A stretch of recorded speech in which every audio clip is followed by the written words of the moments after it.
Bonjour à tous, je m'appelle Alan et je suis Product Manager chez QBS Software.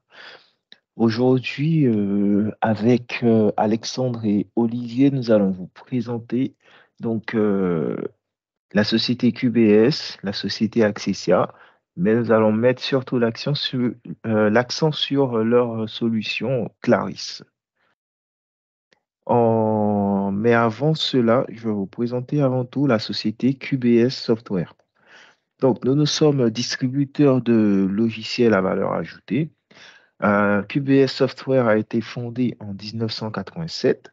Aujourd'hui, c'est plus de 150 collaborateurs en Europe, plus de 8 bureaux également en Europe.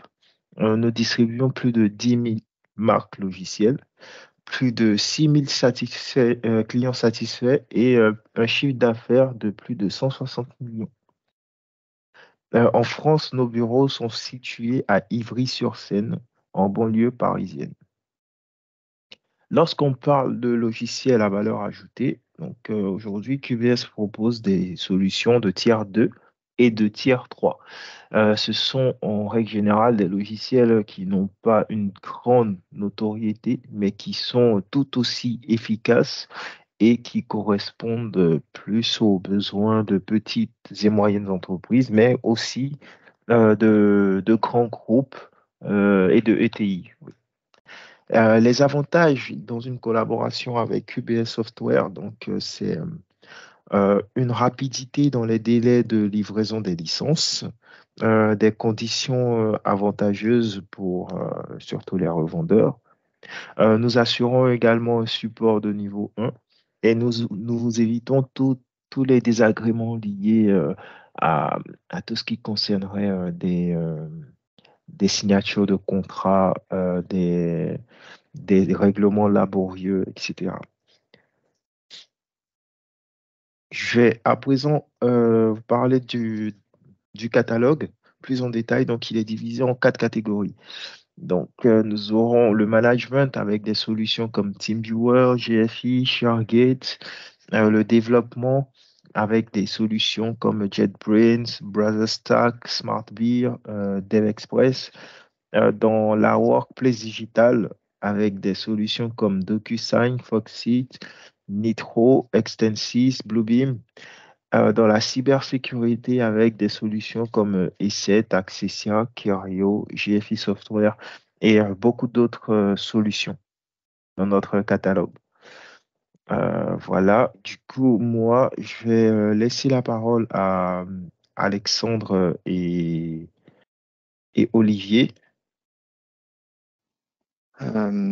Merci Alan. Nous allons donc vous présenter la société Accessia. Donc mon nom est Olivier Weisbeck et je suis un des deux associés de la société Accessia et je passe immédiatement pour ce premier slide la parole à Alexandre Guinjard qui se présentera rapidement en amont.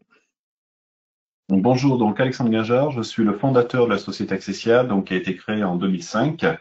Accessia donc a 2 métiers, comme c'est indiqué sur le slide. Premièrement, l'édition de logiciels spécifiques, donc ça c'est notre métier historique. Et depuis 2010, nous nous sommes lancés dans l'aventure Clarisse, donc nous allons vous présenter sans trop tarder. Voilà, donc Accessia, c'est des clients pour ce qui est donc édition de logiciels spécifiques, des clients nationaux, territoire français, et pour Clarisse, ce sont des clients internationaux. Voilà Olivier. Merci Alexandre et je reprends rapidement le relais pour une présentation assez concise de Clarisse avant de passer à l'essentiel, c'est-à-dire la démonstration que Alexandre vous fera. Nous allons donc vous présenter Clarisse, qui est une solution organisationnelle d'organisation des données non structurées. Et nous allons aujourd'hui travailler sur la gouvernance de la data et un certain nombre de thématiques et de défis qui se posent aux entreprises ou à toute structure professionnelle aujourd'hui quand on parle de données structurées, donc des données qui traînent un peu partout sur des serveurs de fichiers, dans du cloud, sur des clés USB, du papier, etc. Donc, vous mesurez tous les enjeux qui se cachent là derrière. J'en ai résumé ici quelques-uns. C'est retrouver et identifier ces données, comment y mettre de l'ordre, comment sécuriser ces données contre des cyberattaques ou des fuites internes, comment gérer l'accès aux documents, comment protéger les données personnelles. Donc, un certain nombre d'enjeux qui prennent de l'importance aujourd'hui. Et donc, le sujet du jour, c'est la gouvernance des données, organiser cette fameuse donnée non structurée et la sécuriser. Donc, la mission de Clarisse, c'est exactement celle-ci, et à savoir déjà centraliser la donnée non structurée, l'organiser, la classer pour l'identifier, la retrouver et être en capacité de la sécuriser. Et on va insister, vous allez le voir tout de suite, sur la méthode organisationnelle de Clarisse qui diffère très largement de ce que vous pourrez retrouver sur le marché avec des jets très classiques. On va se passer notamment de l'arborescence de fichiers, comme vous allez vous en apercevoir. Et mon dernier slide, pour vous résumer les 4 piliers de Clarisse sur lesquels nous allons fortement travailler, à savoir l'efficience. Nous allons apporter de l'efficience aux équipes. Nous allons travailler sur l'aspect cybersécurité avec du chiffrement de données. Nous allons pouvoir appliquer le RGPD aux données non structurées. Je dis bien appliquer. Nous sommes les seuls à pouvoir vous proposer cette fonctionnalité. Et enfin, on va agir sur le volet coût en permettant aux entreprises de réduire leurs coûts par le biais des coûts de stockage, de la bande passante, des emails, etc. Donc voilà les 4 piliers qu'il faut avoir en tête. Tout au long de la présentation, Alexandre vous les rappellera et je lui passe la main immédiatement. Ok. Est-ce que vous voyez donc mon écran sur lequel il y a le menu Clarisse qui s'affiche? Oui. Olivier, c'est bon? Parfait. Ok. Parfait. Parfait. Donc, comme le disait Olivier, l'objectif de Clarisse, premièrement, c'est d'organiser la donnée. Donc pour ça, on a fait quelque chose de simple. On a repris un système qui existait depuis la nuit des temps, presque depuis l'ère du dinosaure, j'exagère un petit peu quand même, qui est le principe tout simplement du classeur et de l'intercalaire. Alors, pourquoi on a repris ce principe? Tout simplement parce qu'il est à 2 niveaux, donc très simple d'accès, très simple au niveau visuel, parce qu'il est intergénérationnel, que l'on ait 20 ans aujourd'hui ou que l'on soit proche de la retraite, c'est un système d'organisation que tout le monde connaît, et c'est surtout un système qui a fait ses preuves par le passé, puisqu'effectivement, il a permis à des toutes petites sociétés de devenir des mastodontes internationaux avec donc ce type de classement.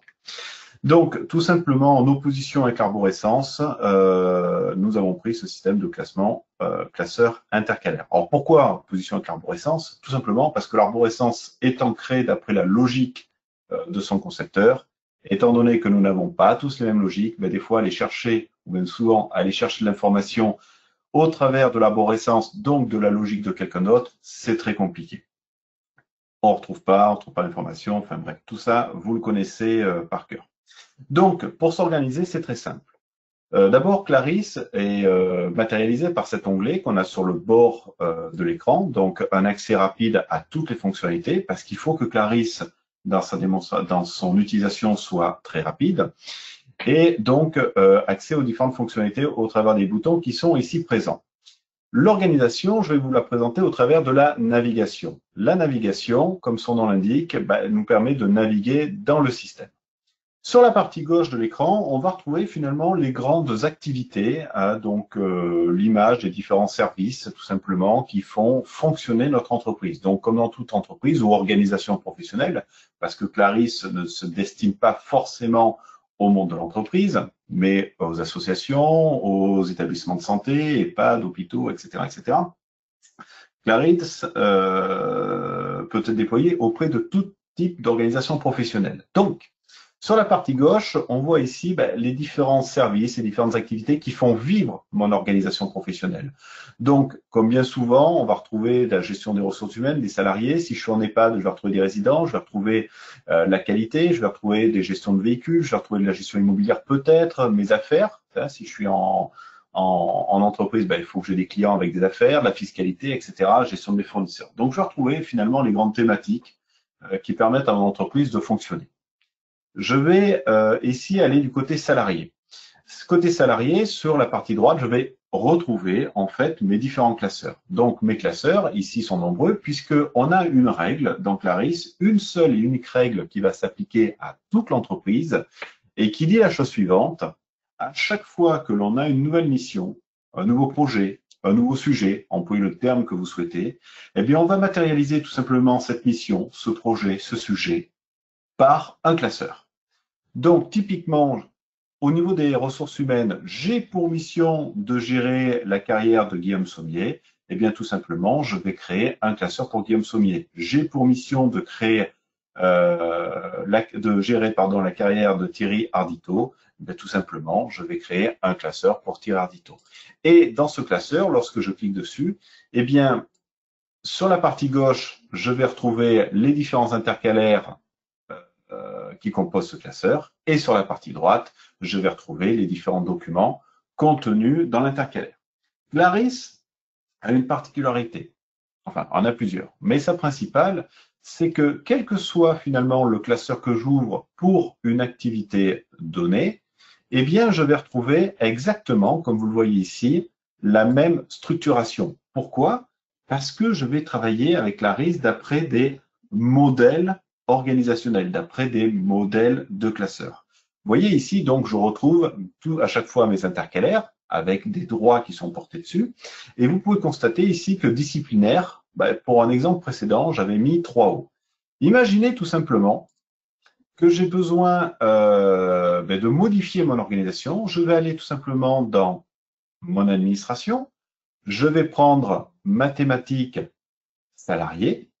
Donc, comme on vous l'explique ici, on va créer, dans salarié, on a créé donc un modèle composé, donc un modèle de classeur composé de son étiquette, composé d'intercalaires, composé de tags, donc qu'on appelait à l'époque des gommettes. Apple a repris ça sous l'appellation tag et nous on appelait ça des catégories, donc ça permet de catégoriser les documents tout simplement. Et à chaque fois qu'on a tout simplement, dans le cadre des salariés, un nouveau collaborateur, tout simplement on va venir dupliquer ce modèle. Ce que je vous ai donc présenté tout à l'heure. Imaginez qu'au niveau de l'intercalaire, par exemple disciplinaire, je ne veux plus 3 O, mais je veux 3 L à la place.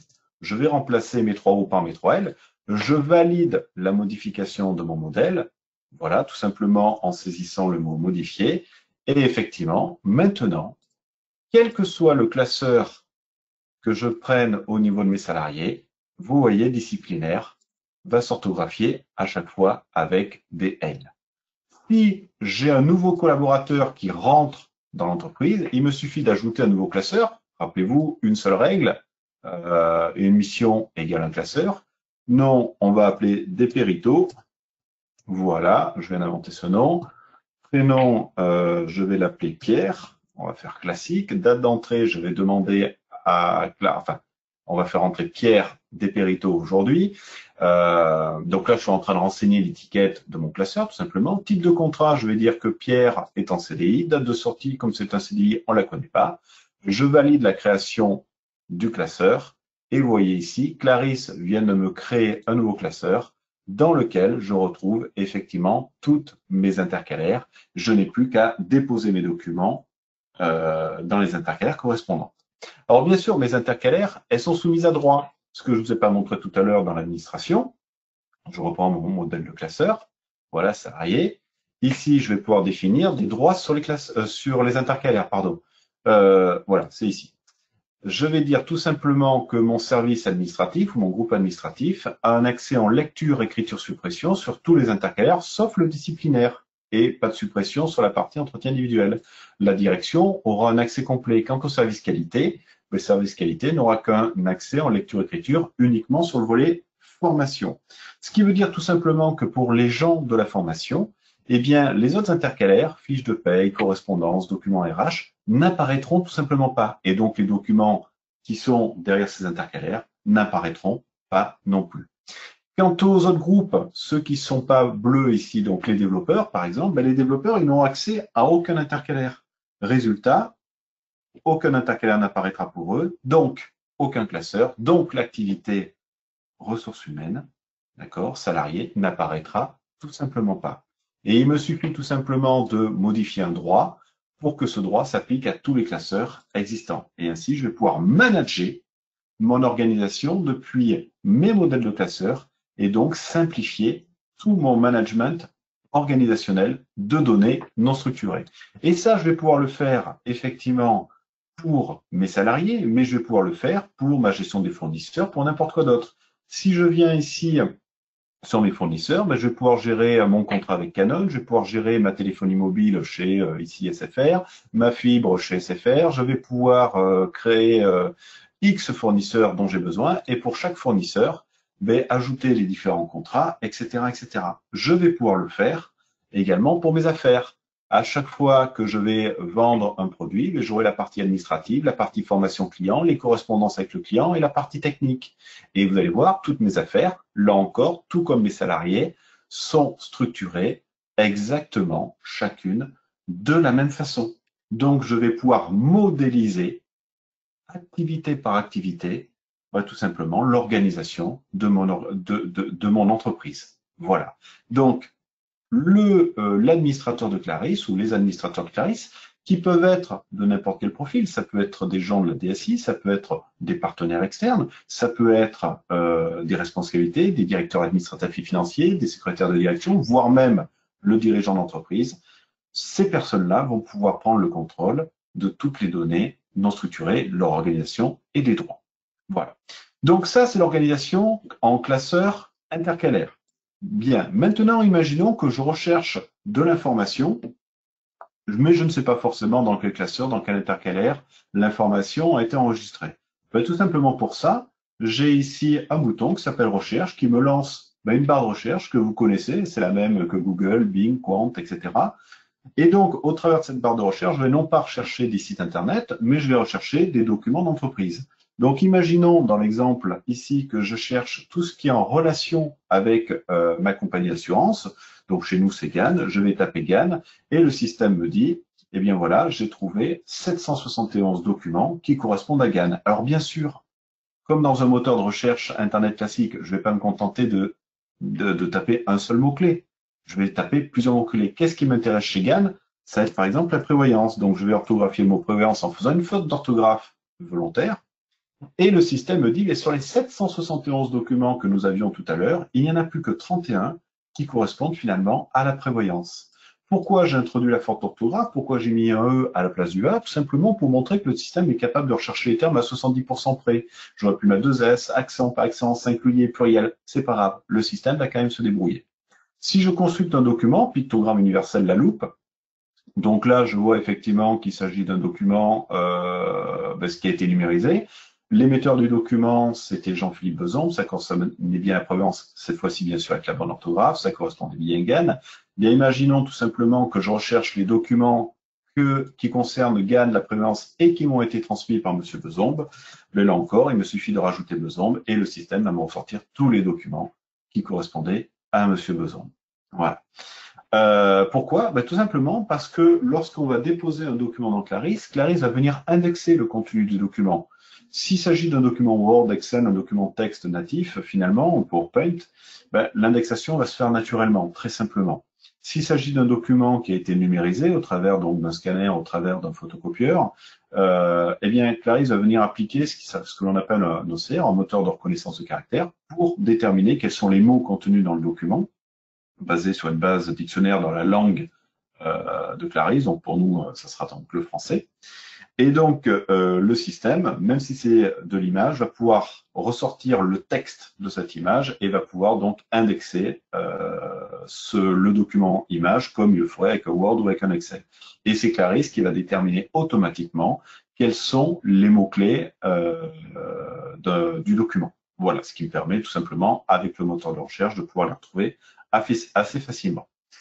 Donc, comment est-ce qu'on va déposer un document dans Clarisse? De manière très simple. Tout à l'heure, j'ai créé effectivement au niveau de mes salariés des Pierrot. OK. Je vais donc créer un contrat de travail pour cette personne-là. On va faire un nouveau document Word. Voilà. Je vais appeler ce document contrat, pourquoi pas. Et hop là.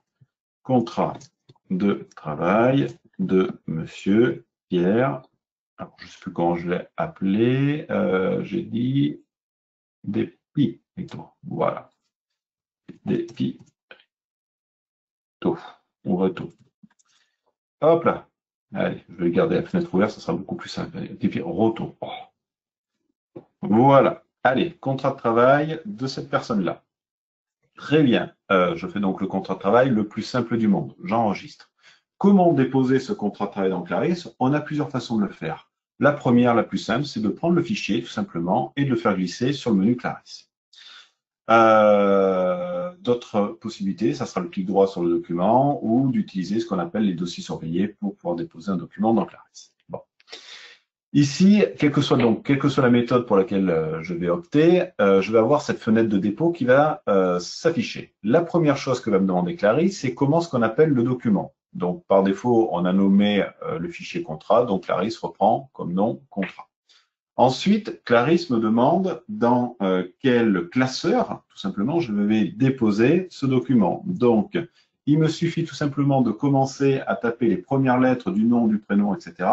Et Clarisse va me proposer parmi tous les classeurs existants, ben, finalement, celui qui peut correspondre à ce que je suis en train de saisir. Donc, c'est très rapide. Ensuite, Clarisse va m'afficher tout simplement ben, les intercalaires sur lesquels j'ai potentiellement des droits d'écriture et en plus va m'informer ben, des documents attendus dans chaque intercalaire. Donc, vous voyez ici, Clarisse attend les fiches de paye, absence, etc. Dans document RH, Clarisse attend le contrat de travail, la santé, la civilité, etc., etc. Donc, c'est ici effectivement que nous allons déposer notre document. L'utilisateur est guidé au travers de son dépôt. Donc, je choisis cet intercalaire-là.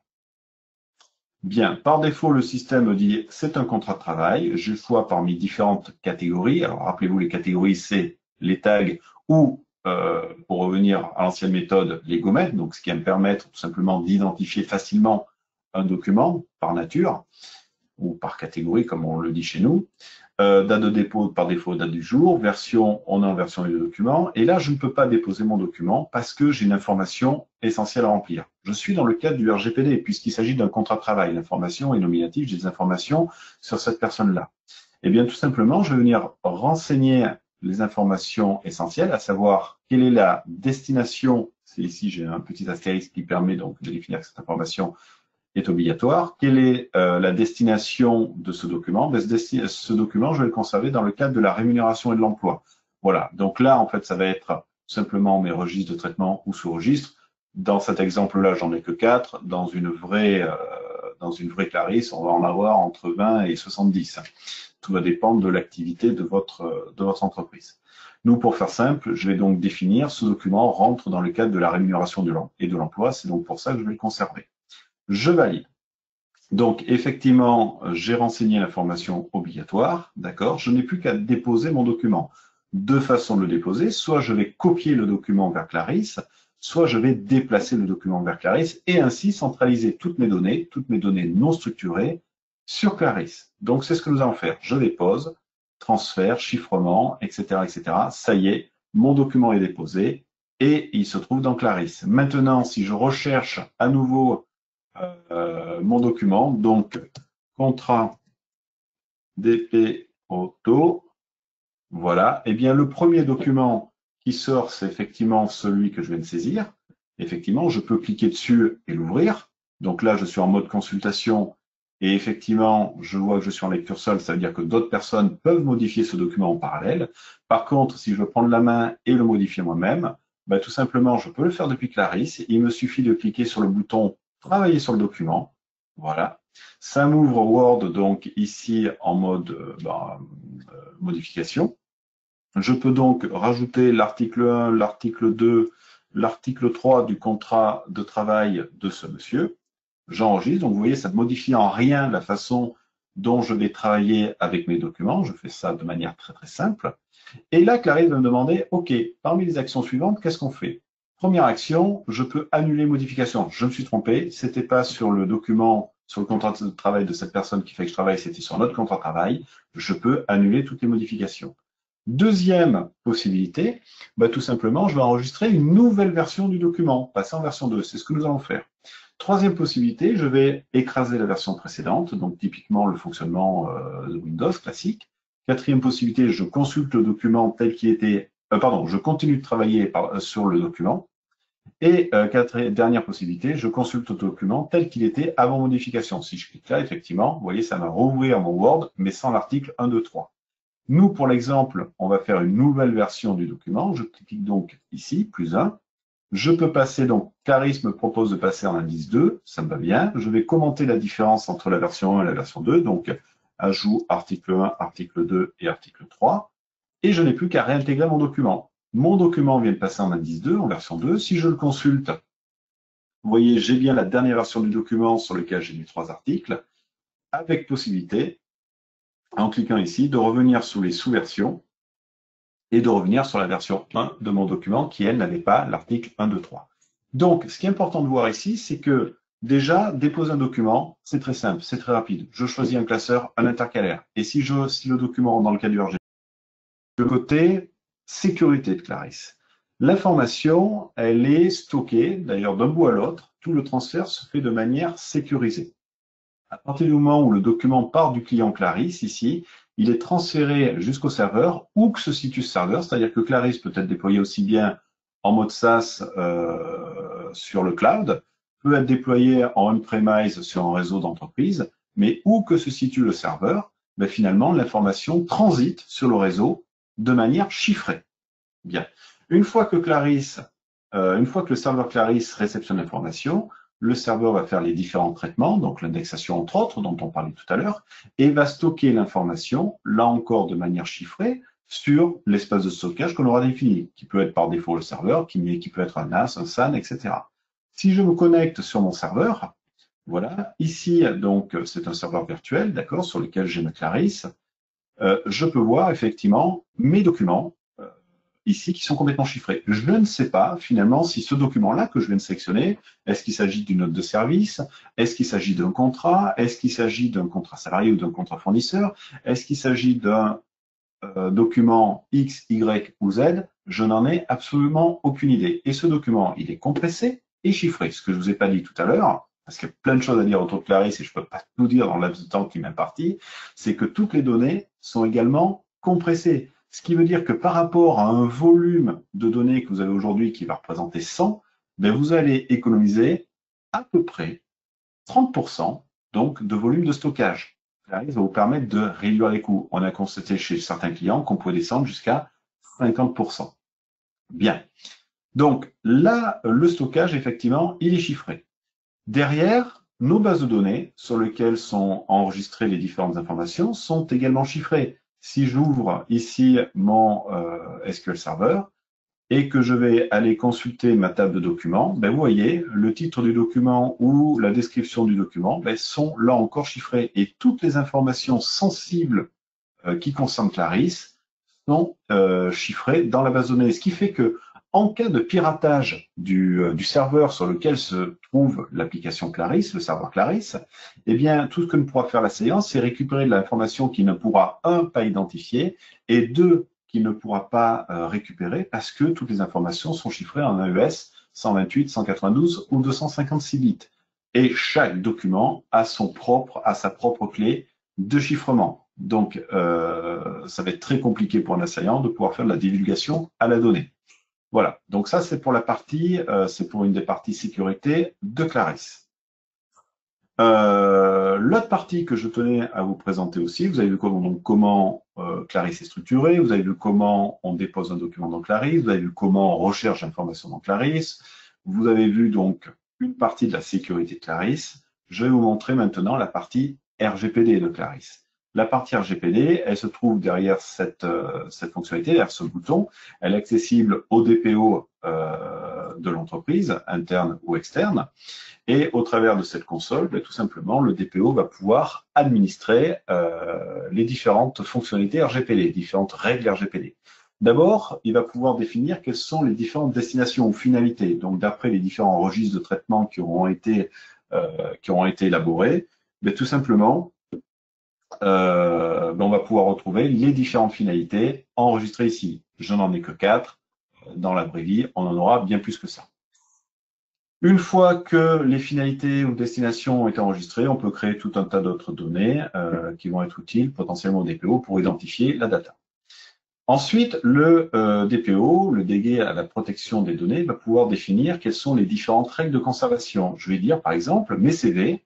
Eh bien, mes CV, je vais les supprimer automatiquement au bout de 2 ans. Après quand? Après la date de dépôt du document. C'est-à-dire que si je dépose un CV aujourd'hui, dans cette date du 30 mai 2023, eh bien, je sais que le 31 mai 2025, le document sera automatiquement supprimé. J'ai possibilité de faire d'autres actions qu'on va voir maintenant. Si je prends par exemple mes contrats de travail, voilà, tous mes documents de type contrat de travail. Alors déjà, s'il s'agit d'un contrat de travail, je vais forcer le marquage RGPD parce que je sais que obligatoirement, un contrat de travail, tout comme un CV, je vais avoir des informations personnelles qui vont être enregistrées forcément dans le document. Eh bien, je vais dire que mon contrat de travail, je vais le supprimer au bout de 5 ans, mais après quand? Après la date de sortie du collaborateur. Donc, dans mon classeur sur les étiquettes, je vais noter une date de sortie. Et dès que le collaborateur aura été tout simplement enregistré, dès que la date de sortie aura été enregistrée, ça va déclencher un petit compteur qui fait que 5 ans plus tard, ben, les documents qui vont concerner cette personne, en tout cas le contrat de travail, sera supprimé. Tout simplement. Donc ça s'illustre. Je vais revenir sur ma navigation. Vous voyez tout simplement le salarié qu'on a créé tout à l'heure. Ici, j'ai un champ de date de sortie.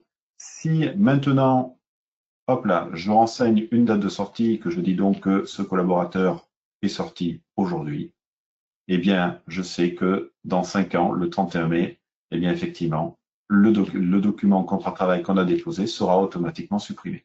Mais je peux faire ça finalement sur n'importe quel type de document. Si je prends mes factures fournisseurs, mes factures fournisseurs, je vais dire qu'à partir de la date de dépôt du document, je vais les conserver au moins 10 ans. Parce qu'une facture, légalement, je dois la conserver 10 ans. Par contre, au bout de 10 ans, je vais la supprimer automatiquement. Voilà. C'est donc Clarisse qui va tout simplement gérer le cycle de vie de vos documents. Suivant, voilà, je vais ici pouvoir éditer mon registre RGPD, donc tous les documents qui rentrent dans le cadre du RGPD.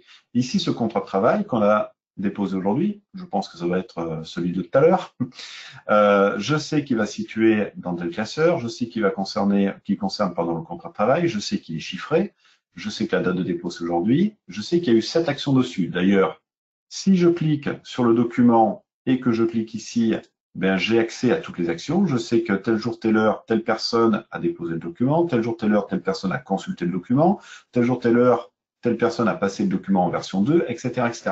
Donc, j'ai tout l'historique sur mes documents. J'ai une traçabilité complète. Mais je sais également que les personnes qui ont accès à ce document par ma gestion des droits sont Alexandre et Patricia. Je sais que ce document concerne la rémunération et l'emploi. Et je sais que les règles de conservation qui sont appliquées à ce document seront la suppression automatique 5 années après la date de sortie. Et comme je l'ai même renseigné, cette date de sortie, mais vous voyez, Clarisse m'a automatiquement calculé la date de suppression théorique du document. Et j'ai possibilité d'exporter tout ça au format Excel si on me demandait de faire des stats ou si on me demandait de remettre cette liste à la CNIL, par exemple. Donc, c'est une aide précieuse, très précieuse pour les DPO. Droit à l'oubli. Donc, depuis Clarisse, je peux invoquer différentes règles, dont le droit à l'oubli. C'est un petit peu long, je ne vais pas m'attarder dessus. Le système va effectivement me présenter donc toutes les actions à venir. Je sais quand est-ce que les documents vont être supprimés. Je peux retrouver l'historique de suppression de mes documents. Donc, bien sûr, le document a été supprimé, je ne peux plus le consulter, mais je sais que tel document a été supprimé, telle date. Et enfin, je vais avoir des tableaux de bord. Hop là. Voilà, qui vont me présenter tout simplement ma répartition RGPD. Je sais que 65% des documents qui rentrent dans le cadre du RGPD sont des contrats de travail, d'accord. Je sais que 18% c'est du fiscal et du social. Et j'ai même possibilité d'afficher une progression depuis les 12 derniers mois. Donc aujourd'hui, nous en sommes là. Il y a 6 mois, nous en a été là. Il y a 1 an, nous en étions là. Et ça, je peux le faire par activité ou par destination. Donc, rappelez-vous qu'il y a une destination, je vais prendre, on avait la rémunération et l'emploi. Je sais qu'à 90% de mes finalités, de mes destinations, c'est la rémunération et l'emploi. Et là encore, je peux afficher une progression, etc. Donc, Clarisse apporte une aide précieuse, très, très précieuse au DPO. Vous avez donc la possibilité de travailler en mode projet parce que vos documents vont être classés dans des classeurs qui vont représenter finalement des projets d'émission. Vous avez donc une organisation qui va être commune à toutes les directions, à tous les services d'une entreprise, qu'on soit sur les salariés, qu'on soit sur les achats, qu'on soit sur la gestion courante, administrative, qu'on soit sur les affaires, etc. Donc, je vais avoir une organisation qui va être homogénéisée. Je vais avoir la possibilité de retrouver très facilement mes documents, même si je ne sais pas qui l'a classé, même si je ne sais pas où il est classé par mon moteur de recherche, je vais pouvoir retrouver très très simplement l'information. Je vais pouvoir avoir d'autres fonctionnalités comme les tâches, les flux, qui vont permettre tout simplement de faire du travail collaboratif autour de Clarisse. C'est-à-dire quand je vais déposer un document, ben, je peux rajouter des tâches sur le document, penser à dénoncer le bail commercial, s'il s'agit d'un bail commercial pendant 3 ans. Et puis je vais affecter telle ou telle personne dessus. Si j'ai besoin de faire un flux pour répondre à un appel d'offres, eh bien, je vais pouvoir matérialiser, comme c'est ici, un flux. Là, je sais que j'en suis à l'étape 1 sur 5 sur ce flux-là, qui est processus d'achat d'une Mégane. Je sais que j'en suis à l'étape 3 sur 4, etc., etc. Donc, avec Clarisse, vous allez aussi pouvoir faire du travail collaboratif. Et vous allez pouvoir faire plein d'autres choses. Mais Clarisse est avant tout un système organisationnel qui va vous permettre effectivement de sécuriser vos données, qui va vous permettre de réduire vos coûts, qui va vous permettre de rentrer dans un schéma RSE par rapport donc à la réduction des coûts, au stress en moins pour les collaborateurs, et qui va vous permettre effectivement d'appliquer le RGPD. Et ça, c'est une solution que vous pouvez avoir aussi bien déployée sur votre structure informatique on-premise que en mode cloud. Voilà. Est-ce que Olivier, est-ce que j'ai fait le tour? Est-ce que il y a des choses que j'aurais oubliées? Alexandre, je pense que tu as été très complet, même si effectivement nous aurions beaucoup d'autres fonctionnalités à présenter, mais je crois que pour cette approche, c'est parfait. Je crois que on peut repasser la parole à Alan pour d'éventuelles questions, si j'ai bien compris. Oui, merci beaucoup Alexandre, merci Olivier. Du coup, moi j'avais une question donc à propos de les fichiers qui ont été manipulés, donc qui sont pris en charge concernent. J'ai vu qu'il y avait beaucoup de PDF. Du coup, ma question concernait donc les emails. Est-ce que les emails sont pris en charge également ou c'est que des fichiers PDF, des fichiers Word et tout ça? Alors, est-ce que j'ai toujours la Oui, main sur la présentation?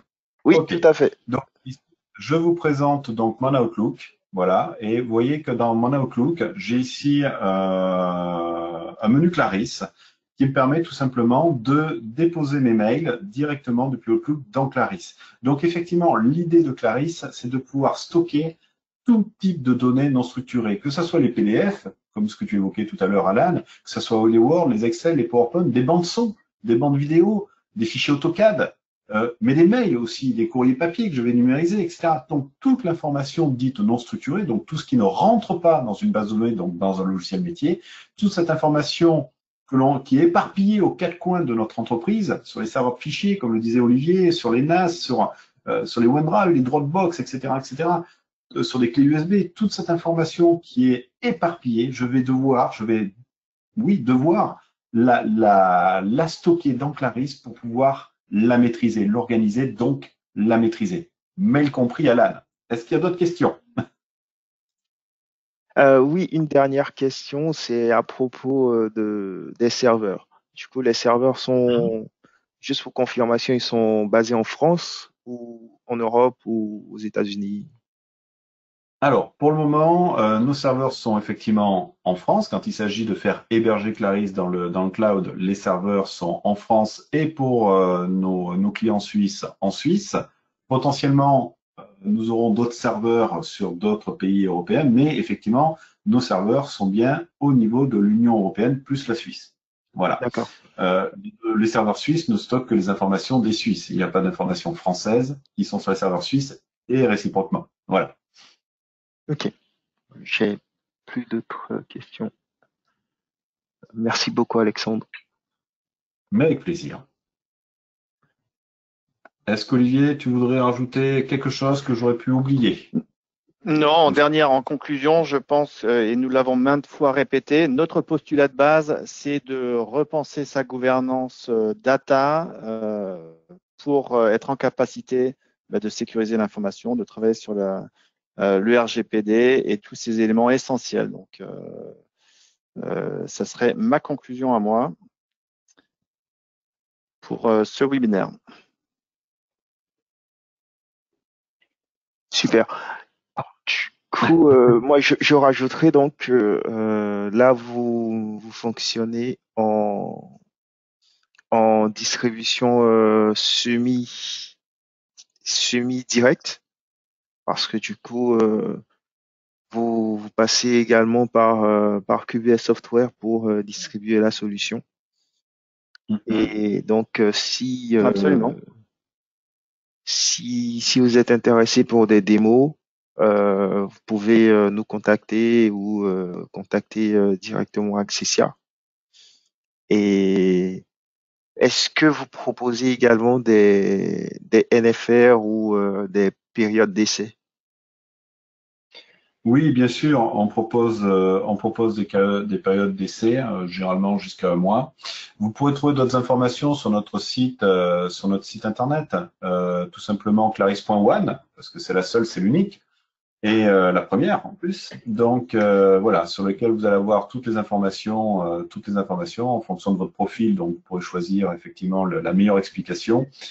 Et puis voilà. Mais si effectivement vous avez besoin d'une période d'essai, 2 mois, on peut vous mettre à disposition Clarisse, il n'y a aucun souci. Et comme on le répète, comme je vous l'ai dit tout à l'heure, Clarisse peut aussi bien s'installer en cloud qu'en on-premise dans l'infrastructure de vos clients. Et ça, c'est très important. Merci Alan. Merci beaucoup à l'équipe Accessia. Merci pour la présentation. Donc, si vous avez des questions, n'hésitez pas à revenir vers nous ou à m'envoyer un mail. Donc, alan, alan.b @qbssoftware.fr ou envoyer à l'adresse mail qui s'affiche juste là, sales@qbssoftware.fr. Si vous avez besoin de démos également, n'hésitez pas à revenir vers nous ou l'équipe d'Accessia. Merci beaucoup. Très bonne journée à vous. Merci Alan. Merci à tous. Au revoir. Bonne journée. Au revoir.